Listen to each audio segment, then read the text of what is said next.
Boa tarde a todos. Sejam todos bem-vindos à nossa casa. Hoje nós estamos no nosso terceiro dia de comemoração do aniversário, né? E nós estamos recebendo aqui na nossa casa, com muita alegria, com muita satisfação, o nosso amigo André Tarifa, né, que vocês já conhecem aí das lives. Tenho certeza que a maioria que está assistindo já conhece o André, gosta das palestras dele, né?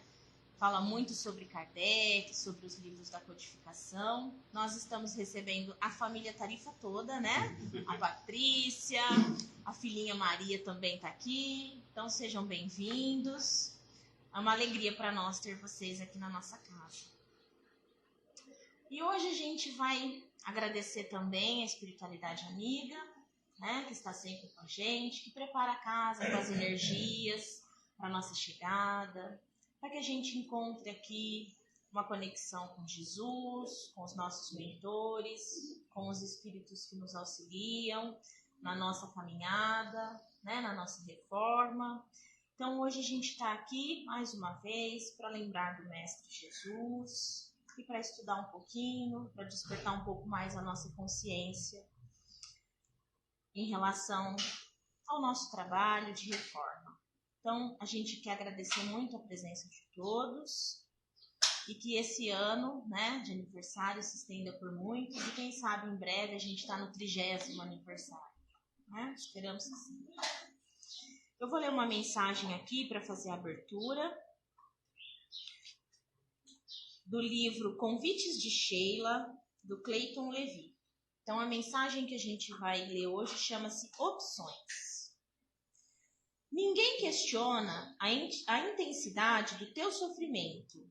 Mesmo assim, contas com outras opções para vencer a dor. Busca uma página de ideias consoladoras. Recorre à conversa amiga junto a quem possa te orientar. Tenta a prece. Lembra que teu pensamento é força viva, capaz de impulsionar-te para a luz ou reter-te na sombra. Mergulhar no mar da revolta é naufragar em dores menores. Ceder ao pessimismo é atar-se na madeira do desânimo. Recorda, ainda uma vez, que não segues sozinho. Deus te sustenta e ampara. Por isso, reergue-te e segue adiante. A vida hoje pode cercá-lo de problemas. Tu, porém, terás em ti mesmo a solução adequada para vencer a dor e seguir em paz. Que assim seja. Antes da gente passar a palavra aqui para o nosso irmão, a gente quer só fazer um pequeno comentário. Hoje nós estamos recebendo aqui na nossa casa uma pessoa, além do nosso irmão André, né, de todos vocês, uma pessoa muito querida para nós, uma pessoa muito especial, né? Eu sei que o Evangelho diz não saber a sua mão esquerda o que faz a direita e vice-versa, mas a gente tem uma pessoa aqui que é um amigo do nosso coração, a quem a gente muito deve, de verdade, e quem a gente muito ama, porque ele nos auxilia muito, né? Para nós ele é um exemplo de caridade, de amor, a causa e não a casa, né? Que é o seu Valdir, né? Que é um ser humano maravilhoso, que a gente admira e ama muito o senhor, viu, seu Valdir? Muito obrigado pela consideração, por estar aqui com a gente hoje.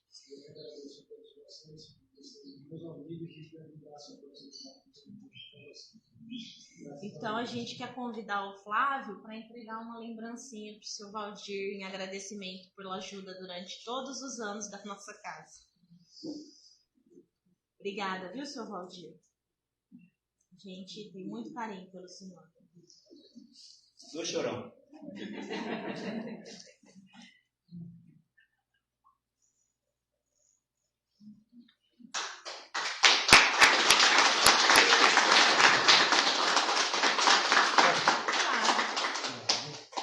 Nossa, ninguém tira uma foto.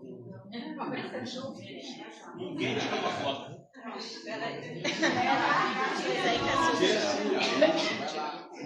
Vou tirar.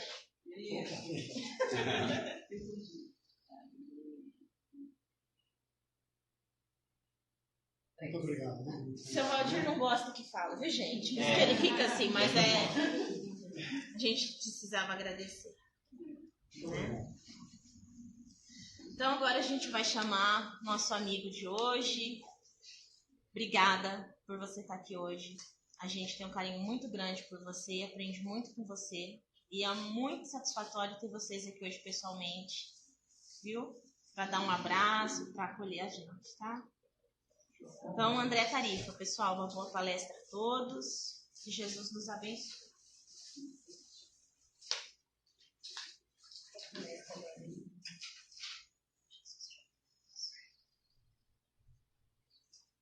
Boa tarde a todos, boa tarde a todas. Que a paz do Mestre Jesus nos envolva agora e sempre. Eu já estou bastante emocionado aqui.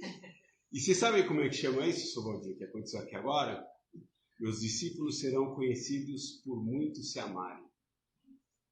Foi exatamente isso que eu testemunhei aqui agora. Foi exatamente isso que eu testemunhei aqui agora. Boa tarde também aos amigos e às amigas de casa.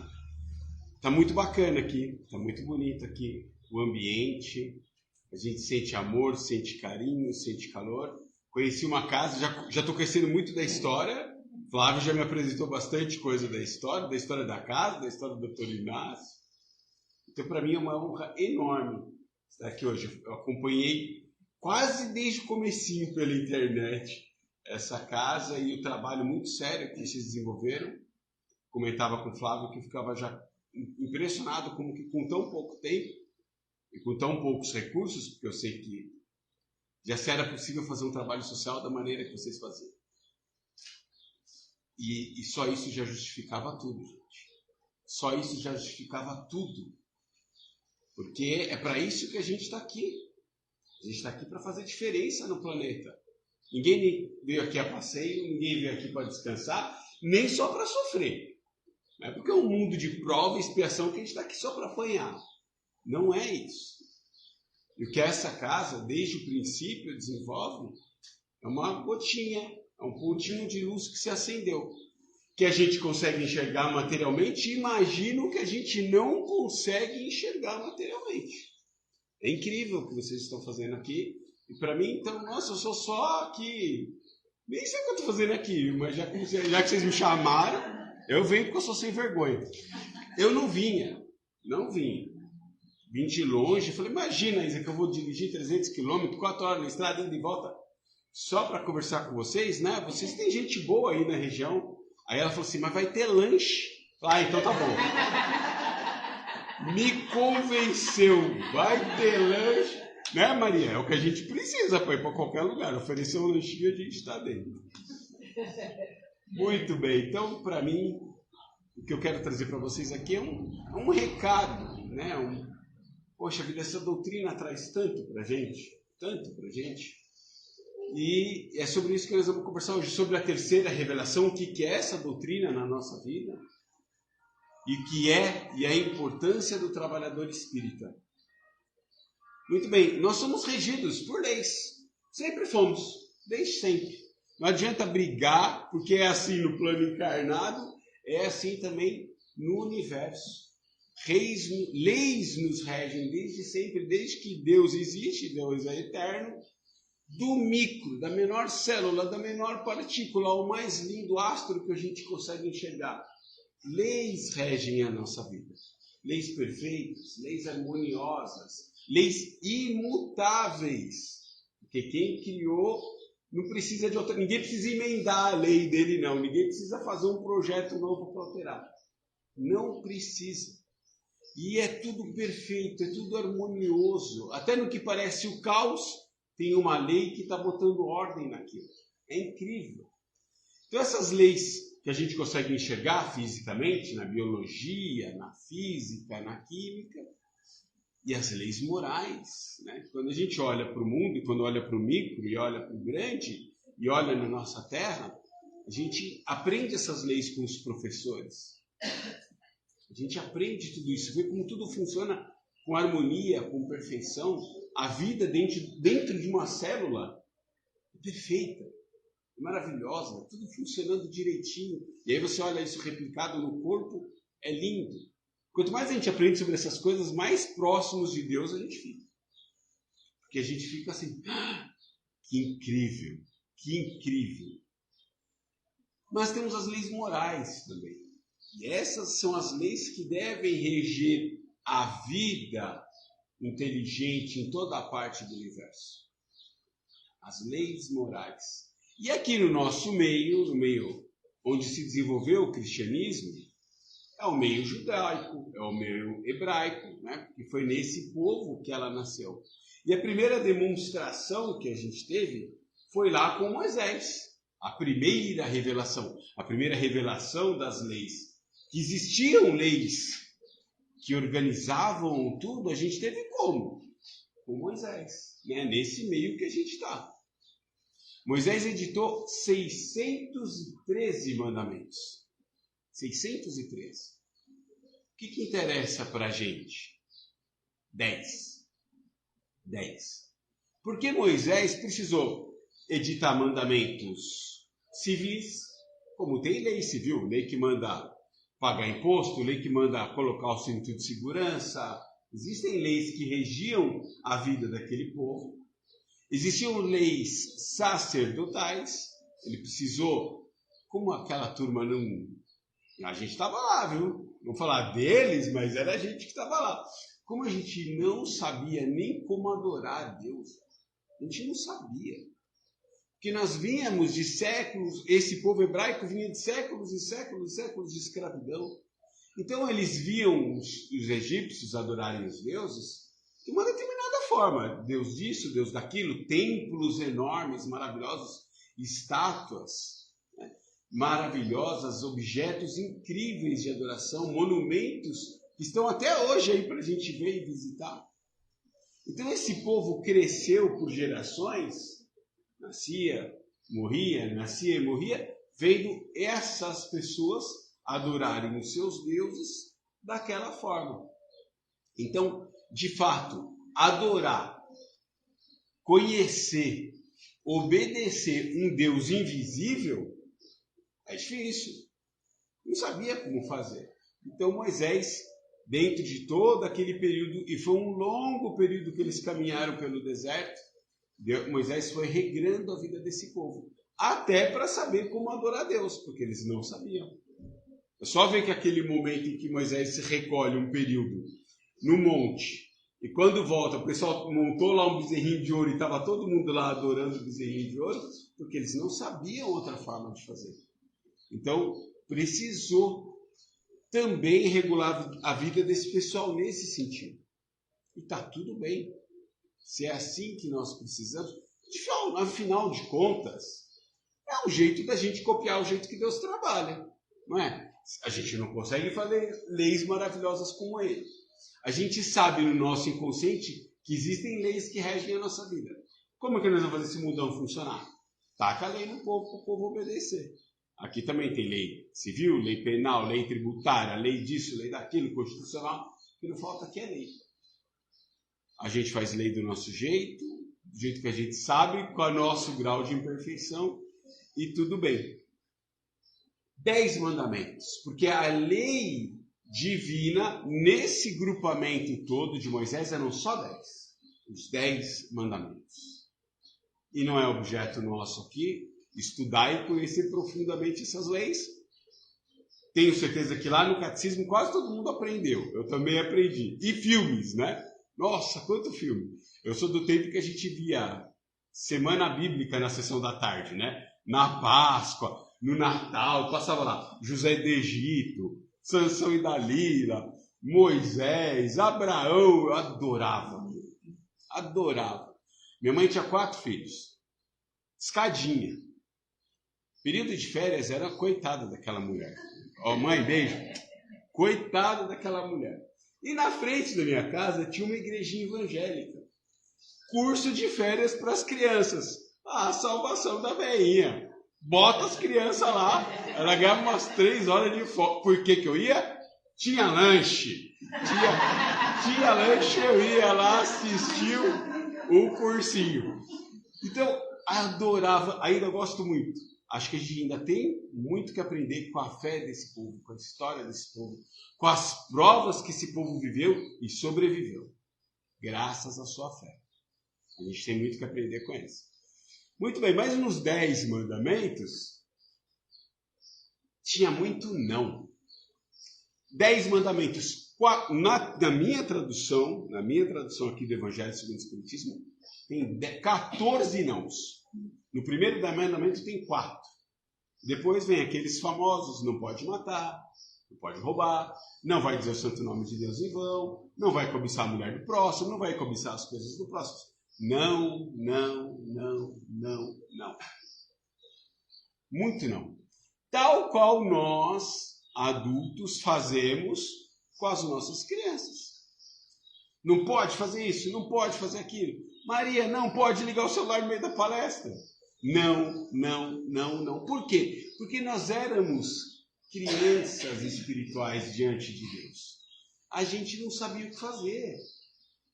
Então o que ele fez? Ele botou limite. A criança, quando está pequenininha, a gente fala assim: não põe o dedo na tomada, não vai aqui, não vai ali, bota um cercadinho para ela não ter muito espaço para se mexer, porque senão ela vai cair, ela vai ter uma escada, não sei o quê. A gente se preocupa com isso. A gente tutela a vida daquela criança, porque ela pouco sabe. Deus, naquela hora, fez a mesma coisa com a gente. Deus falou assim: olha, eu vou falar para vocês o que vocês não podem fazer. E olha, tem gente que ainda mata hoje? Tem. 3.400, 3.500 anos depois de Moisés. Tem gente que rouba ainda hoje? Tem. Tem gente que comete adultério ainda hoje? Tem. Tem gente que cobiça, tem inveja das coisas dos outros ainda hoje? Tem. Então veja bem que as leis são imutáveis. Elas continuam valendo. Já valiam antes, a gente só tomou conhecimento naquele momento. A gente não pode mais alegar ignorância. A gente já sabe o que não podia fazer. Muito bem. Vem depois Jesus Cristo, a segunda revelação das leis. E Jesus Cristo vem com outro papo, outra vibe, outro negócio. Jesus Cristo vai falar para a gente o que a gente deve fazer. 1.400 anos, aprendendo o que não devia fazer, já era para estar todo mundo ali gabaritando. Não rolou. Mas ele veio assim mesmo e falou assim: tá bom, agora eu vou falar para vocês o que vocês devem fazer. Amem, perdoem, trabalhem, serve. Outra história. Se alguém te ofender, dá outra face. Muito trabalho. É uma coisa que Jesus... Por isso que essa palestra aqui é boa para trabalhador espírita. Uma coisa que Jesus ensinou foi trabalho. Meu pai trabalha até hoje e eu trabalho também. Porque um dos 10 mandamentos era não fazer nada de sábado. Era para só adorar a Deus, contemplar a obra do Criador. Ainda é assim até hoje. Para alguns deles, até hoje, o sábado é um dia sagrado, onde uma parte dos judeus ainda se concentram nesse vínculo, nesse reforço de aliança com Deus. E aí, quando Jesus faz um milagre num sábado, causa um auê danado, né? Não! Pode fazer milagre só de domingo a sexta, de sábado não pode. E aí ele vai lá e reforça a mensagem do trabalho. Meu pai trabalha até hoje e eu trabalho também. Mas outra coisa que Jesus faz muito legal nessa hora é reforçar que ele não vinha quebrar nenhuma daquelas leis. As 10, a essência divina da legislação mosaica. Quer ver? Está lá no Evangelho de Mateus. Não penseis que eu tenha vindo destruir a lei e os profetas. Não os vim destruir, mas cumpri-los. Porquanto, em verdade, vos digo que o céu e a terra não passarão sem que tudo o que se acha na lei esteja perfeitamente cumprido, enquanto reste um único iota e um único ponto. Mateus capítulo 5, versículos 17 e 18. Então Jesus aqui reforça: olha, essas leis são perfeitas, elas vêm do Pai. nem eu posso descumpri-las. E não irei descumpri-las. Eu não mudo uma vírgula. E ele ainda avisa a gente. Enquanto aquelas leis e todas as leis não foram cumpridas ali, certinho, a gente não vai dar o passo seguinte. A gente não vai chegar lá ainda. Como eu acabei de perguntar, 3.400 anos depois de Moisés, a gente ainda está pisando na bola lá da primeira revelação. Lá da primeira. Mas Jesus veio. Por quê? Porque o progresso continua. O mundo não vai parar. Assim. Jesus não ficou lá sentado falando, aí, não estão cumprindo nem os 10. Não vou. Para que eu vou perder tempo? Enquanto eles não cumprirem os 10, eu vou ficar aqui tocando a harpinha no céu. Não. O progresso segue. Lei do progresso também é uma lei. O progresso vai continuar. Jesus veio. Mais do que isso aí é o lado positivo. Se ele veio, é porque a gente já tinha a condição de aprender. Bacana. Nós já sabemos, já temos capacidade de entender o que Jesus trouxe. Já tínhamos condição intelectual, moral, para aprender. Não precisava mais só falar, não, não, não. Ele já veio falar, agora façam. O que não precisa, o que não pode, vocês já sabem. O que precisa eu vou passar agora. E trouxe. Mas há quem ainda há de perguntar, tá bom, Moisés veio, Jesus veio e trouxeram revelações da lei divina. Mas e quem não conhece Moisés? E quem não conhece Jesus? Como diz um amigo meu, vai lá perguntar para um chinês sobre Moisés. Vai lá com ele sobre Jesus. Muita gente, de bilhões e bilhões de habitantes do planeta, não tem o menor vínculo com a história judaica, e os hebreus e Jesus. Nada. Eles são de outras filosofias, de outras religiões, outras culturas. Mas e aí, Deus tem preferido? Então, a gente é a última bolachinha do pacote, né? Jesus veio falar só pra gente, então é a gente que merece, os outros não. Emmanuel, nesse livrão bacana aqui, Caminho, Verdade e Vida, traz uma dica pra gente. Jesus também trouxe mandamentos, certo? Vou falar um deles aqui, aliás, talvez o principal. Emmanuel chama de a regra áurea. Amarás o teu próximo como a ti mesmo. É um mandamento. É uma coisa assim, já é o aquilo, né? Não é o que não fazer, é o que fazer. Amar o próximo como a ti mesmo. Está lá em Mateus, capítulo 22, 39. Olha que legal. Esse mesmo mandamento, gente, está em outras filosofias, em outras religiões, em outras culturas, de gente que não ouviu falar de Jesus. Olha só, diziam os gregos, não façais ao próximo o que não desejais receber dele. Antes de Jesus, os filósofos já falavam isso. Os persas, fazei como quereis que se vos faça. Conheciam Jesus? Não. Moisés? Não. Os chineses, olha eles aí. Que não desejais para vós, não façais a outrem. Os egípcios, deixai passar aquele que fez aos outros o que desejava para si. Os romanos, gente. Os romanos. A gente que é cristão acha que eles são os bandidinhos da história, né? Olha lá. Só escravizavam, só sobrepujavam os outros povos, né? Olha o que os romanos falavam.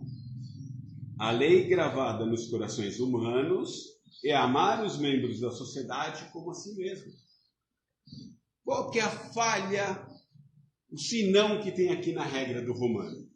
Amar os membros da sociedade como a si mesmo. Eles achavam que era só entre eles. Aí foi que eles deram... Quando eles estavam quase tirando 10, aí é que eles deram uma escorregada. Mas por que eu trouxe isso? Para mostrar que não tem preferência. Somos todos filhos de Deus, em qualquer parte, em qualquer lugar, em qualquer época, em qualquer povo. Não tem preferido. Não tem preferido. Deus ama a todos igualmente, todos. E se não é de um jeito, vai chegar ali de outro. Não tem problema. Que seja no confucionismo, que seja no budismo, que seja no taoísmo. Eu nem conheço todos esses ismos, mas vai chegar. Porque todos os filhos de Deus merecem isso. Merecem saber que tem uma ordem organizando tudo. E que o Pai quer que todos sigam esse ritmo. Por quê? Porque ele vai dar castigo se não cumprir lei? Não. Porque quando a gente não cumpre lei, a gente sofre. A gente sofre. Aqui na Terra imperfeita, como é, a gente dá castigo para quem não cumpre lei. Porque é assim que a gente sabe fazer. Mas Deus não. Porque uma das leis, a lei de causa e efeito, ele só ensina o seguinte: você pode fazer o que você quiser. Basta que você arque com as consequências do que você faz. Isso é amor. Isso é processo de educação para o espírito. Então, quer não agir conforme a lei? Quer não amar o próximo como a si mesmo? Tudo bem, eu respeito o teu momento, meu filho. Só que quem vai sofrer é você. Enquanto você não conseguir fazer isso. É você que vai penar, é você que vai passar por isso. Mas Jesus, quando falava de amor, amai aos outros como a si mesmo, ou amai-vos como eu vos amei, o amor que Jesus falava é um pouco diferente do que a gente também acredita como amor. Né? Se eu perguntar para Kelly se ela ama alguém, eu desconfio que pelas duas crianças que ela tem do lado dela, ela fala assim: é lógico que eu amo. Por esses dois aqui eu daria a minha vida. Qualquer mãe hoje, que é véspera do Dia das Mães, responderia a mesma coisa. Um marido e uma esposa diriam a mesma coisa, um pai e um filho, de mim para minha mãe, para o meu pai, meus avós, amigos que se amam, como a gente testemunhou aqui agora há pouco. Esse afeto profundo que a gente sente é ótimo, é muito legal. Mas amor, como Jesus falava, como ele fala assim: amem-se como eu vos amei. Alguém abre aqui no Evangelho e me acha uma passagem onde Jesus falava assim: Pedro, já falei que eu te amo hoje, cara. Mateus, tamo junto. Hashtag não. Mateus não ouviu isso da boca de Jesus. Mas como eles sabiam que Jesus amava eles tão profundamente? Que Jesus botava a mão na massa. Você ama cuidando, você ama ensinando, você ama tratando, você ama abraçando, você ama dando de si para o outro. Jesus não tinha um centavo no bolso. Mas pensa numa pessoa que deu de si para qualquer pessoa que passou na frente dele. Acreditasse nele ou não. Fez isso com prostitutas, fez isso... Aliás, brigavam com ele. Mestre, o senhor vai lá, está sentado com as prostitutas, está sentado com os fariseus. Não tem problema. Ele vai em festa, né? Ontem a gente assistiu um episódio lá que Jesus fez vinho para a galera, tudo. Falou, homem festeiro, não tem problema. A alegria de dar de si para ver um amigo feliz.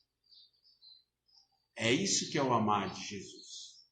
É esse o amar que ele ensinou para a gente.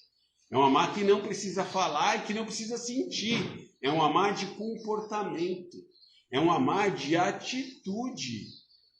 Eu não preciso falar que eu amo, eu dou de mim para o outro. Essa é uma lei. Olha, diz-nos os Espíritos, no livro dos Espíritos, que é a mais importante de todas as leis. É a lei que resume todas as outras. Eu amo trabalhando, eu amo servindo, eu amo quando eu perdoo. Gente, amar quando perdoa é amar a si mesmo. Porque quando a gente perdoa, a gente está curando o nosso espírito, a nossa alma, o nosso corpo, a nossa mente. É a gente que se livra da carga. Então, olha que fantástico. No perdão está o alto amor, por exemplo.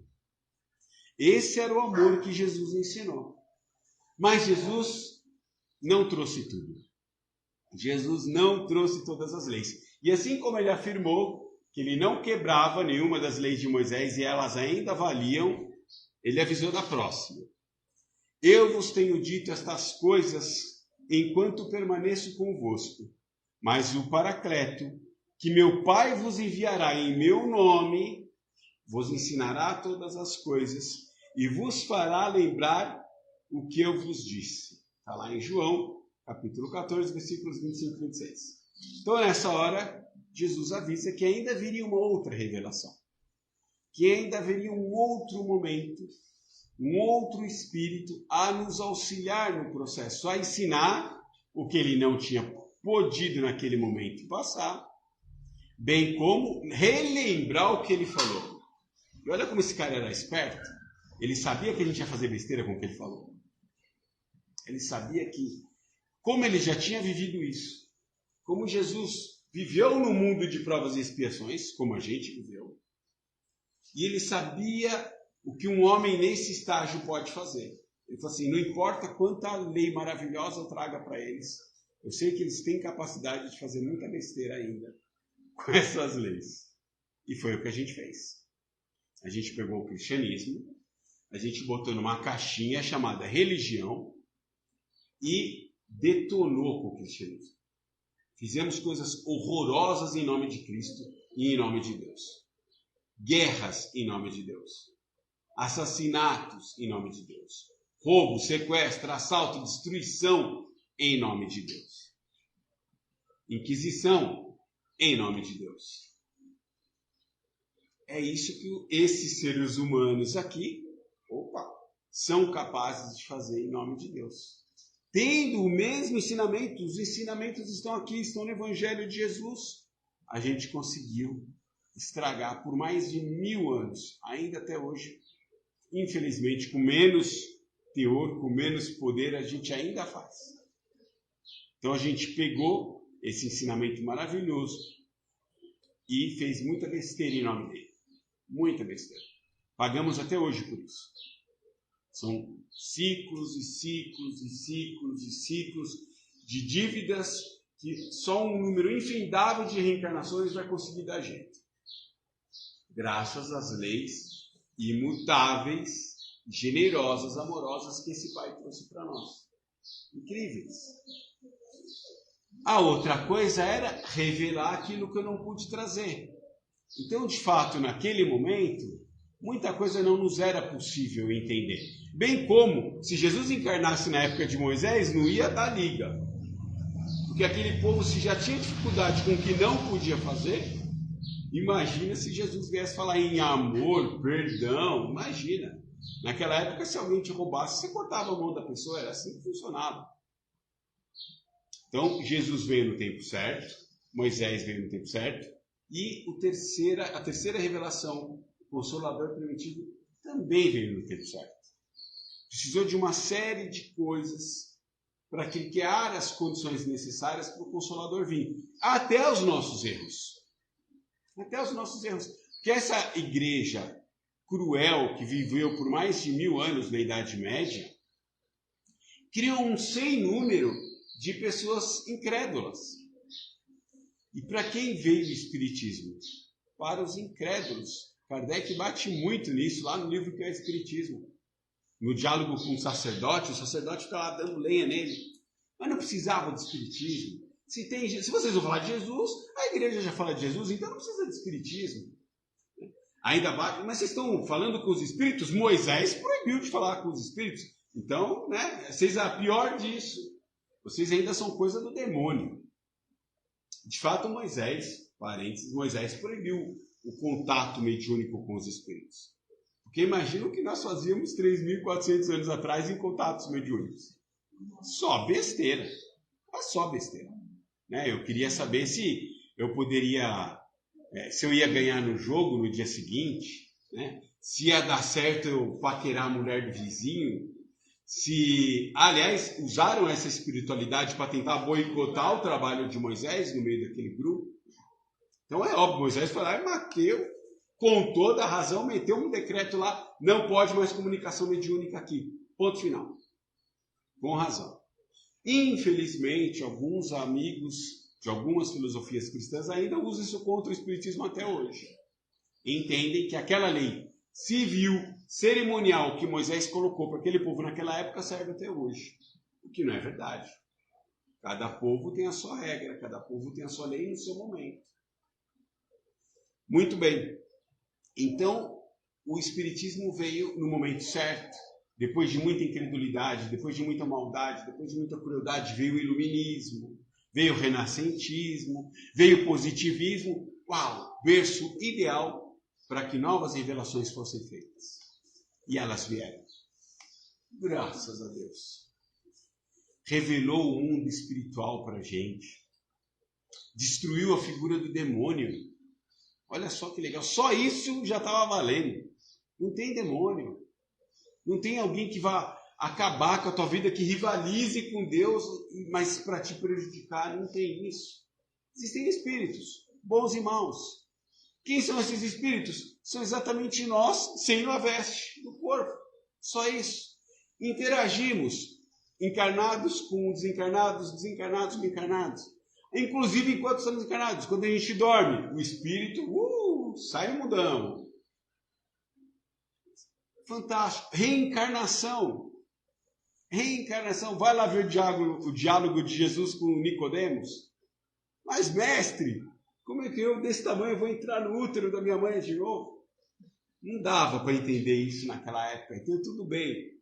Você vai lá, vai com Deus, Nicodemos. Daqui a 1800 anos você vai entender melhor. Então veio a terceira revelação. E sabe em que momento que ela veio? Olha que bonito, gente. É um texto dos mais curtos da doutrina espírita, mas também dos mais belos. Eu vou pedir licença para ler para vocês. Ele é o prefácio do Evangelho segundo o Espiritismo.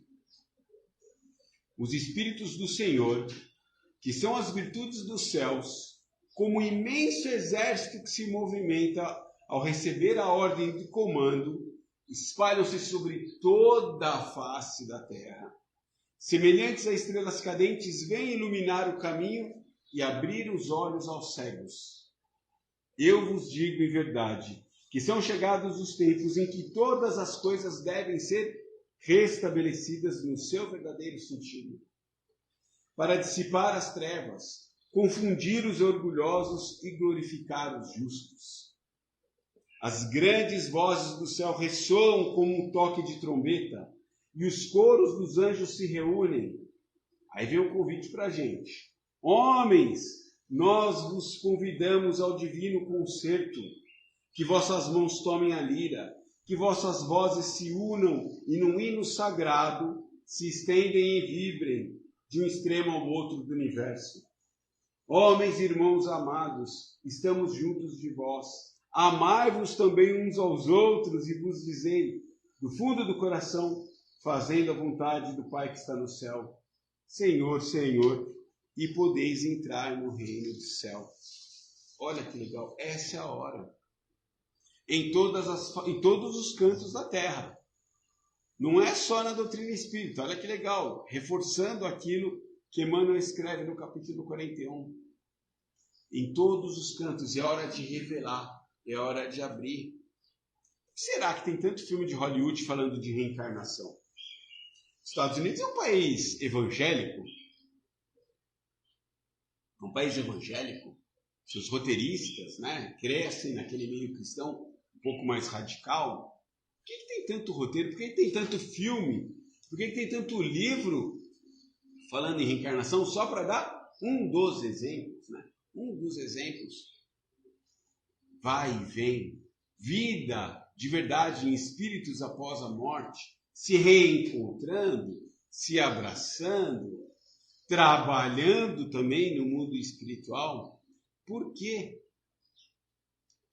Não é à toa, gente. Em todos os cantos, culturalmente, outras filosofias já atendem e muito bem aos preceitos da reencarnação, por exemplo. Falam com bastante naturalidade. Os judeus, os hebreus, no budismo nós temos reencarnação com muita naturalidade. Algum caso ou outro, com alguns equívocos, falando em metempsicose, falando que o espírito pode voltar como um animal, mas até aí tudo bem, é parte do grau de entendimento ou da raiz filosófica daquela questão. Mas os conhecimentos, o desdobramento das leis o aprofundamento do conhecimento dessas leis veio para todo mundo.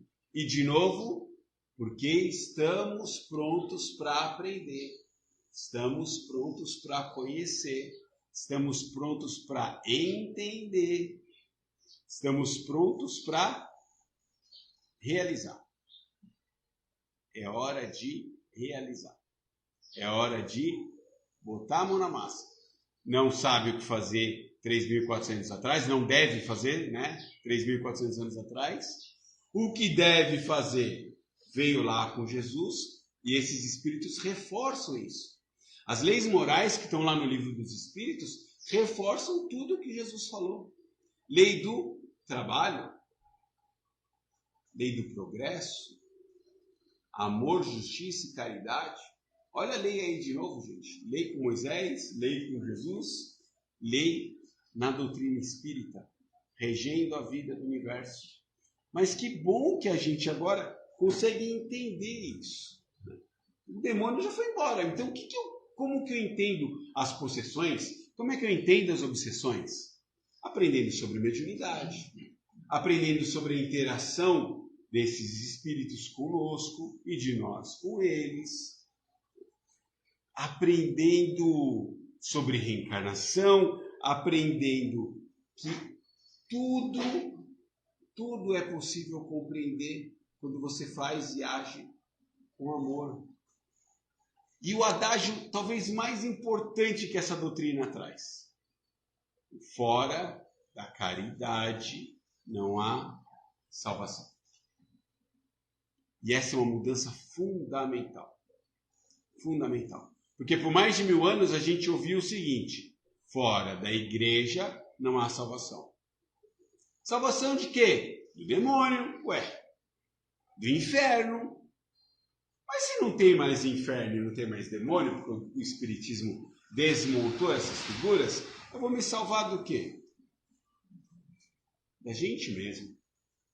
Salvar das nossas más tendências, dos nossos maus comportamentos, dos nossos vícios, dos nossos defeitos. Olha, tem coisa para chuchu para a gente se salvar. Porque são milênios e milênios vivendo, cometendo erros, cometendo equívocos, criando débitos que uma hora a gente vai ter que acertar. Mas quando a gente tem conhecimento, fica mais fácil entender essas coisas. A gente sabe agora o que fazer, sabe agora como agir. Fora da caridade, na salvação, e fora da caridade, do mesmo jeito como Jesus explicou lá no Livro dos Espíritos, o BIP, né? Benevolência para com todos, a indulgência para com defeito alheio. O nosso é para a gente olhar bem, mas o dos outros não. E o perdão das ofensas. Olha o perdão aí de novo como parte de exemplo de amor. Indulgência, benevolência para com todos e perdão das ofensas. Então, essa caridade pode de fato salvar a gente. Do quê? Dos nossos próprios erros. Porque é a hora que a gente se dá para o outro. E quando eu me dou para o outro, eu estou fazendo a lei de Deus mais importante aqui na Terra. A lei do amor. E é isso que nós estamos implementando dentro de uma casa espírita. Olha os verdinhos todos aí. Vocês estão muito bonitinhos todos de verde. É isso que a gente faz. Quando alguém entra nessa porta e abre, pedindo auxílio, pedindo ajuda, alguém pergunta o que essa pessoa faz da vida? Se ela cometeu um crime? Se ela é um corrupto? Se ela é desonesta? Não. A gente não pergunta nada. A gente vê uma alma aflita e a gente faz o que a gente pode para auxiliar ela nisso. E que bom que a gente tem essa oportunidade, que bom que a gente tem essa oportunidade, essas chances de trabalho, fazer o bem para com todos. Ah, você é evangélico? Não pode entrar, sinto muito. Faz isso aqui? Não faz, né? Que bom. É católico? E nem pensar. Vai procurar a igreja lá, porque aqui nós não vamos te atender. Graças a Deus a gente não faz isso. É ateu? Nem pensar que é uma casa que nós gostamos de Jesus. Então não me bota o pé aqui dentro. A gente não faz isso. Benevolência para com todos. Indulgência para com as imperfeições alheias. Eu não quero saber o que você fez fora dessa porta. Nós, encarnados e desencarnados, lhe auxiliaremos naquilo que você precisa, naquilo que você precisar.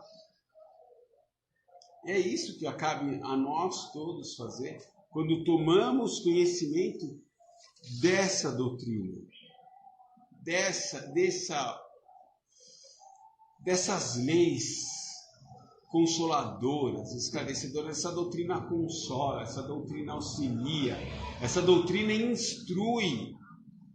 A gente ama e a gente se instrui. As duas asas que nós precisamos para a ascensão, para crescer espiritualmente. As duas asas que nós precisamos para crescer espiritualmente.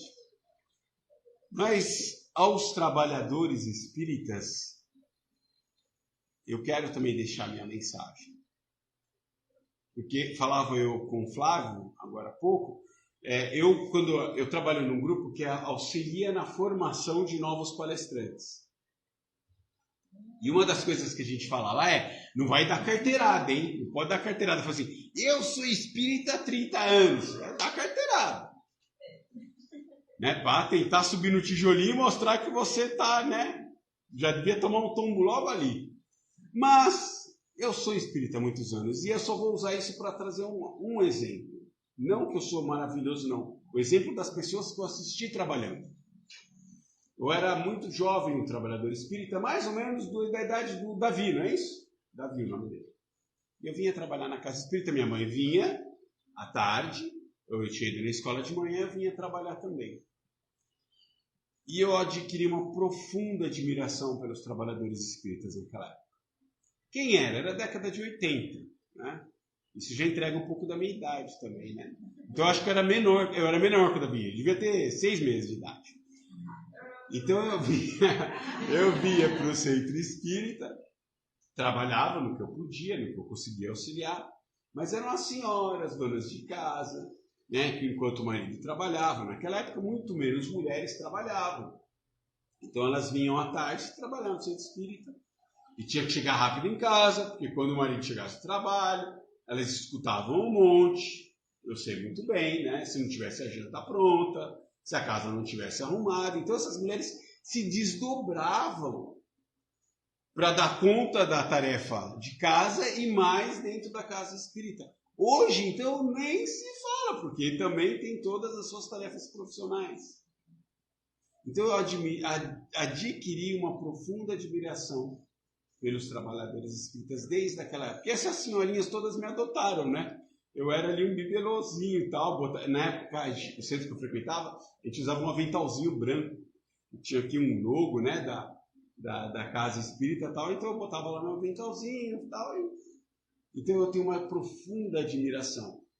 E eu via com elas, e vejo hoje comigo, e com todas as pessoas que eu trabalho, quão é complicado isso. Por quê? Porque primeiro é uma oportunidade maravilhosa, então a gente agarra e não tem que soltar mesmo. Mas isso tem consequências. Isso tem consequências. As dificuldades pessoais vão aparecer.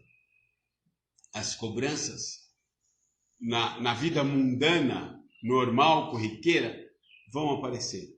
A nos dificultar o trabalho na casa espírita, na seara cristã. Os irmãozinhos espirituais que não querem que a gente seja bem sucedido no trabalho cristão, também vão aparecer. Também vão aparecer, vão bater aqui e falar assim,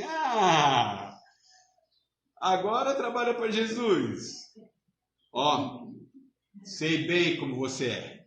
Viu? Tá querendo enganar quem? Tá querendo enganar quem? Esses irmãozinhos também vão aparecer a nos dificultar o trabalho na atividade cristã. O amor de Deus e a justiça divina vai possibilitar uma outra oportunidade.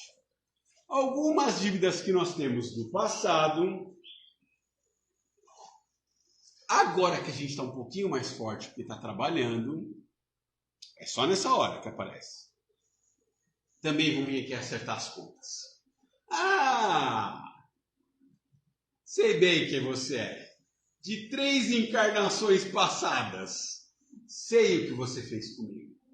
Sei o que você fez com a minha família. Agora é bonzinho? Trabalha para Jesus? Não. Vamos acertar a dívida agora. Isso vai nos dificultar o trabalho na seara cristã. Mas o lado bom é que nessa hora a gente já tem a casca mais grossa. Então, quando uma dificuldade aparecer, e elas apareceram e vão continuar aparecendo, é hora da gente reforçar no nosso ânimo. Eu poderia falar na nossa fé? Poderia. Mas a nossa fé dá umas periclitadas de vez em quando. Ela dá uma falhada de vez em quando. Porque fé é uma construção. Lá no livro dos Médiuns fala que a fé é uma construção, é a junção da vontade de fazer o bem com a instrução. Então, bem, a gente, quando vem para cá, está com a melhor boa vontade. A melhor desejo de fazer o bem para quem quer que seja que entre naquela porta. Encarnado ou desencarnado. Então a gente está construindo isso ainda. A instrução, a mesma coisa. A gente nunca vai parar de aprender. Então a fé ela vai se fortalecer com o tempo. A Ivone do Amaral Pereira, num livro chamado A Luz do Consolador, fala que a doutrina é uma doutrina, um capítulo chamado A Doutrina para os Fortes.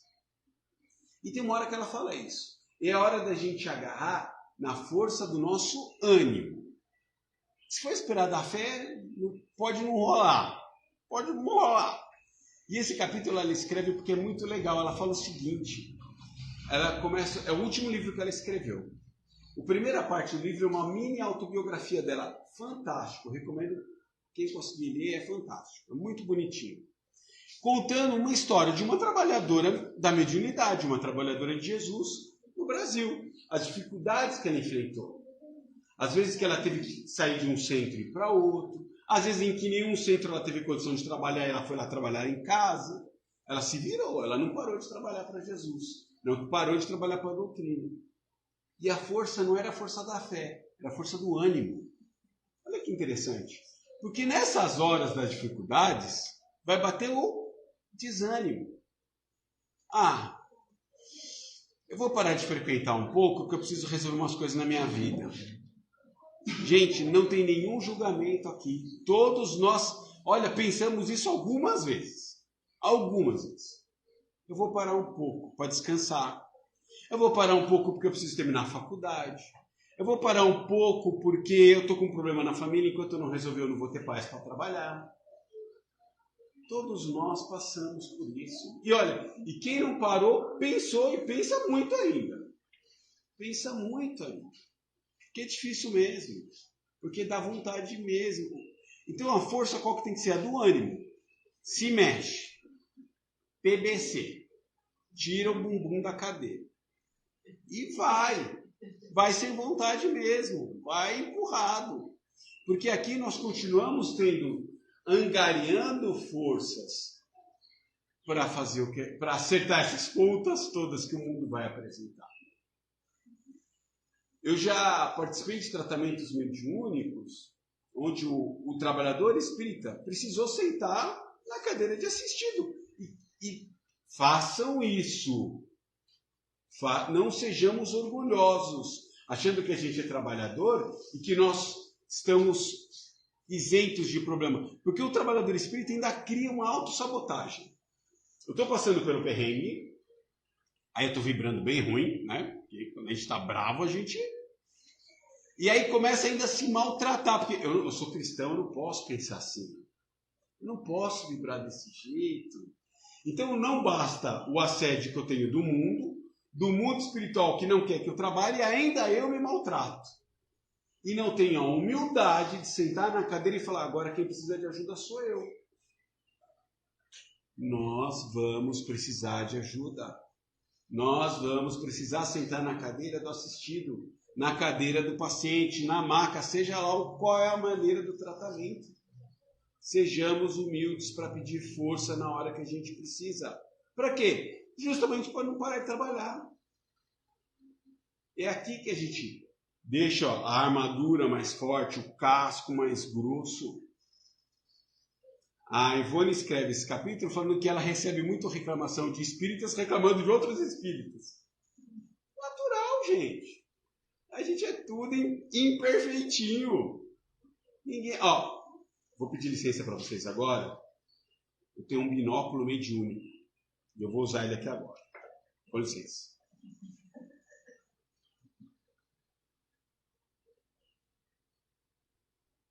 Usei. Sinto muito em dizer. Não tem nenhum santo aqui. Nenhum anjinho. Não enxerguei nenhum par de asas, nenhuma auréola, nada. Olha, uma luzinha aqui e ali, com a bateria meio fraca. Nós somos imperfeitos. Imperfeitos continuaremos. Lógico que a gente está cada vez melhor. Vai brigar cada vez mais através do trabalho para ser uma pessoa melhor. Eu vou vigiar meus atos, meus pensamentos, vou trabalhar meus vícios, meus defeitos? Vou. Mas no mínimo, 1h30, 2 horas por semana, eu me anulo totalmente para servir o outro. Isso já é tão fantástico. É tão fantástico. Eu esqueço do meu problema quando eu estou dentro dessa casa, porque eu estou me dando para quem está com uma aflição também. Eu me anulo para atender a outra pessoa. Então, a hora da dificuldade apareceu e vai continuar aparecendo.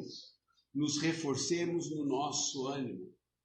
Acreditemos no nosso propósito, na lei do trabalho, na lei do amor. Esse amor que Jesus trouxe, esse amor que Jesus ensinou, de dar de si. Vocês falam para todo mundo que entra nessa casa, eu te amo? Não precisa falar. Porque vocês estão exercitando o amor tal qual Jesus falou. Todo mundo que sai dessa casa se sente amado, amparado, acolhido, aliviado. E ninguém precisou abraçar ele e falar eu te amo. Porque ele sentiu no trabalho, ele sentiu na dedicação. Caridade, puro suquinho de caridade. E por fim, como hoje não é um dia comum e não é mesmo, primeiro pelo aniversário dessa casa, mas amanhã é dia das mães, né, gente? Amanhã é dia das mães. Quantas mães nós temos aqui? Pode levantar a mão. Nossa Senhora! Mas temos mãe de pet. Né? Nós temos professoras que, quando exercem o seu sacerdócio com amor e carinho, são mães de uma sala de alunos. Nós temos pais que, quando exercem o amor maternal, assim trabalham com essa energia.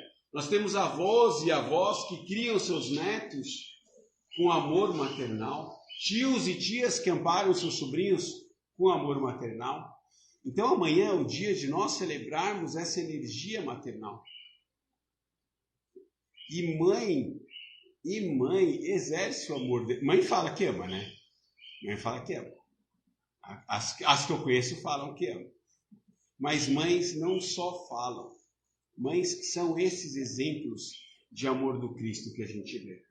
Quando a mãe acorda o filho cedo, é porque ela sabe que aquilo é o melhor para ele. Quando ela empurra ele contra a vontade para a escola, sabe que aquilo é o melhor para ele. Quando ela faz ele comer direitinho, escovar o dente e tomar banho, ela sabe o que é melhor para ele. Jesus precisou de uma mãe. Imagina Jesus engatinhando no meio das ferramentas do José lá. Nossa, ele ia ficar doido. Volta para cá, menino. Jesus precisou de um coração materno para tutelar ele no começo da vida.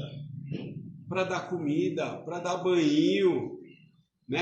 Deve ter preocupado se Jesus alguma hora teve uma febre, alguma coisa, para cuidar dele. Ficou desesperada naquele episódio da Páscoa que ele sumiu e ficou lá pregando para os sacerdotes em Jerusalém. Jesus precisou de uma mãe. E as mães exercem o amor. Elas só não falam que amam. Mãe ama quando lava a roupa da criança, quando dobra aquela roupinha e guarda com carinho depois. Mãe ama quando cobra que ela faça a lição de casa. Mãe cobra quando ela faz ela tomar banho e escovar o dente. Mãe ama quando vê aquela criança sair de casa, já adolescente, para dar os primeiros rolês, e depois fica desesperada que aquela criança não volta para casa. Mãe está amando nessa hora. Mãe ama quando deixa aquele pratinho de comida para quando ele voltar, se ele tiver fome. Mãe está amando. Mãe ama quando adota. E a mãe, ela gera a criança no coração. A mãe adotiva. Não é útero, não, nem precisou.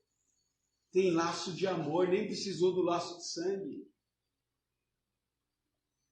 Nós precisamos de uma mãe para estar aqui nesse planeta. Os relacionamentos são perfeitos? Não, nem sempre são. E isso é outra coisa que essa doutrina maravilhosa nos ensina. Honrai pai e mãe, é um capítulo maravilhoso.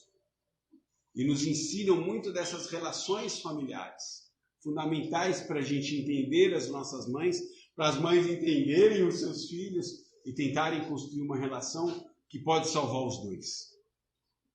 Mãe ama desse jeito. Então, para quem está em casa, para quem está aqui presente, um maravilhoso Dia das Mães. Se você não tem mais a mãe aqui encarnada, faça uma oração, converse com ela.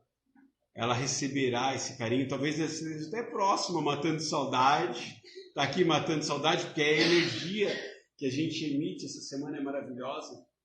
Imagina quanta energia saudável, salutar Maria, Mãe de Jesus, está enviando para esse Brasil nessa semana, quando todos nós conversamos com ela.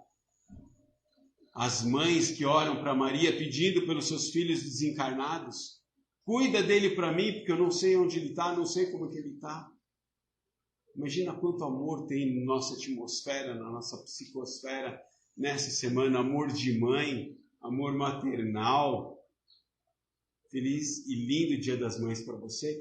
E para os amigos encarnados e desencarnados de Inácio Ferreira, para mim foi uma enorme alegria estar aqui no dia de hoje. Que essa casa siga iluminando, né? Eu tenho certeza que cada casa espiritual é um pontinho de luz necessário para o bairro, para a cidade, para o que a gente enxerga com os olhos da carne. E imagina para o que a gente não enxerga no plano espiritual. Eu tenho certeza que essa casa é um posto de luz socorrendo almas aflitas. Parabéns para os trabalhadores encarnados e desencarnados dessa casa. Sigam firmes, sigam fortes. Aos trabalhadores, força no ânimo. Sigam com perseverança, com persistência, sempre certos do amparo. Sejamos humildes cada vez que a gente precisar sentar na cadeira de assistido e pedir socorro. Porque nós não somos perfeitos nem melhores do que ninguém que entra naquela porta. Ninguém. Então tem hora que nós vamos ter que sentar e pedir auxílio, que sentemos e peçamos auxílio. Tá bom? Fiquem todos com Deus. Muito obrigado pela oportunidade. Amém.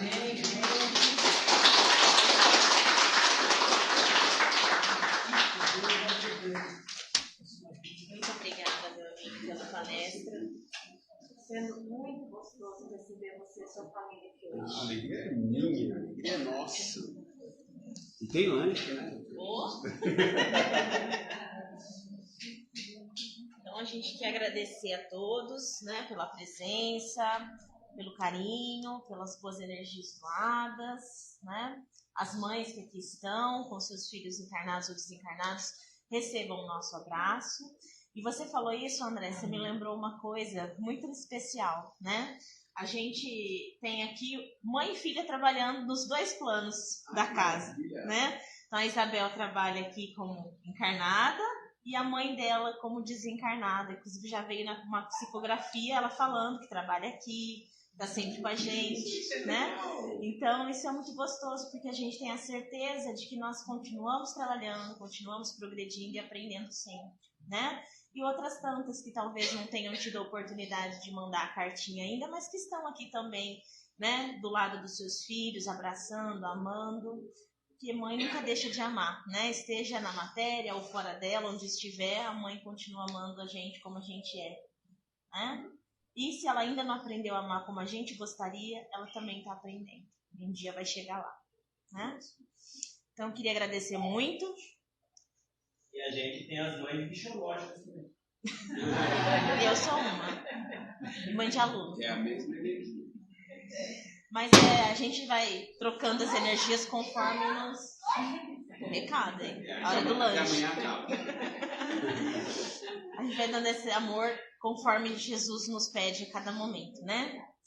Eu queria também pedir pra gente mandar muitas energias de amor, né? Porque hoje a gente tem um exemplo aqui do nosso amigo André, né? De comprometimento, de disciplina. Hoje é um dia muito especial para ele e para a Patrícia, né? Eles estão fazendo aniversário de casamento, vieram nos presentear comemorando essa data, né? Dessa união de amor. Então, é muito satisfatório para nós. Desejamos que essa união perdure muitas e muitas encarnações ainda.